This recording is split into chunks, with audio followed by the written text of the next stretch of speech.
Second floor terrace మీద కుండీలో పెరుగుతున్న నిమ్మ మొక్క అండి.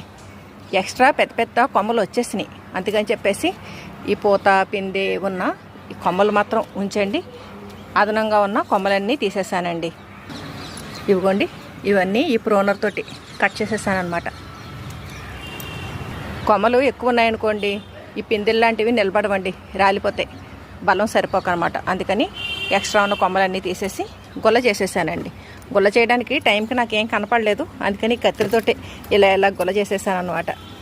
చేసేసాక మనం ఏదో ఒక లిక్విడ్ ఫెర్టిలైజర్ ఇచ్చుకోవాలి కదండి. ద్రవజీవామృతం అండి, ద్రవజీవామృతం రెడీగా ఉంది, అది ఇచ్చానమాట. మొత్తం మొదలంతా తడిచేలాగా మనం ఇలా వెంటనే లిక్విడ్ ఫెర్టిలైజర్ కానీ కంపోస్ట్ కానీ ఇచ్చుకుంటే అండి మొక్క ఏమాత్రం డ్యామేజ్ అవ్వకుండా చక్కగా కొత్త చిగుళ్ళు వచ్చండి నిలదొక్కుంటుంది. ఈ పూత పిందె కూడా చక్కగా మనకి తయారవుతాయండి. పార్ట్స్లో కూడా మంచి దిగుబడి తీసుకోవచ్చండి.